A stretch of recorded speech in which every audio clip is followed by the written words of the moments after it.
சரி, இந்த நாள் ஆண்டவர் நமக்கு என்ன வார்த்தை வைத்திருக்கிறார்? உபாகமம் 28:7 ஒரு வழியாய் உனக்கு எதிராக சத்துருக்கள் வருவாங்க, 7 வழியாய் உனக்கு முன்பா ஓடி போவாங்க. எனக்கு உனக்கு விரோதமா சத்துரு எழும்பிட்டாங்கன்னு கலங்கி நிக்கிறீங்களா?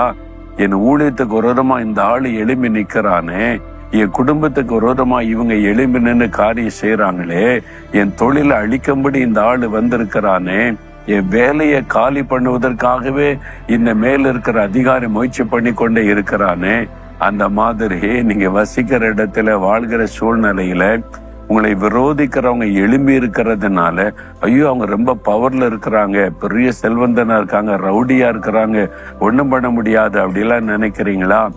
ஒரு வழியாய் உங்களுக்கு எதிராய் வருவாங்க, 7 வழியாய் ஓடி போயிருவாங்க என்று ஆண்டவர் சொல்ல. ஏன்? கர்த்தர் உங்கள் பட்சத்தில் என்ன இருக்கிறார். உங்களுக்காக கர்த்தர் பேசுவார், கர்த்தர் யுத்தம் பண்ணுவார், கர்த்தர் காரியங்களை நடப்பிப்பார். ஓடியே போயிருவாங்க. நான் இந்த 50 வருஷம் என் ஊழிய பிரயாணத்துல நான் அதை பார்த்திருக்கிறேன்.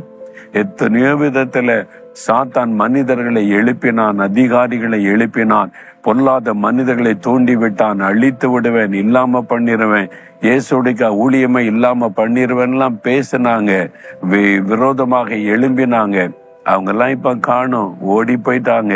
ஒரு வழியா வருவாங்க, 7 வழியா காணாமல் போயிருவாங்க. பயப்படாதங்க, ஏன்னா கர்த்தர் உங்கள் பட்சத்தில் இருக்கிறார். நீங்க மாத்திரம் கர்த்தருடைய கற்பனைகளின்படி நடக்கிறதுல கவனமா இருங்க.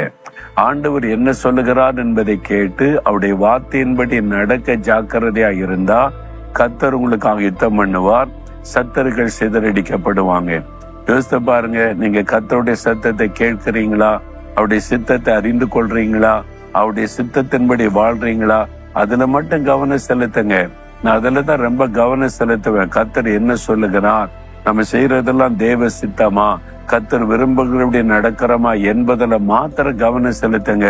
மற்றதெல்லாம் கர்த்தர் பார்த்து கொள்ளுவார். சத்துருக்கெல்லாம் காணாமல் போயிருவாங்க. இன்னைக்கு சொல்லுங்க, ஆண்டவரே எனக்கு விரோதமா எழும்பி வருகிறவர்கள் 7 வழியாய் ஓடி போவார்கள். நான் அதை விசுவாசிக்கிறேன். நான் உம்முடைய சத்தத்தை கேட்டு உம்முடைய சித்தத்தை நிறைவேற்ற அர்ப்பணித்துக் கொள்கிறேன். இயேசுவின் நாமத்தில் ஆமேன், ஆமேன்.